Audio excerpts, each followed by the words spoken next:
Sandwich proprietor Arby's has officially teamed up with E-League. Anyone hear that? No, it's like a beeping.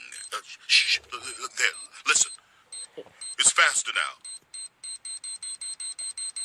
What?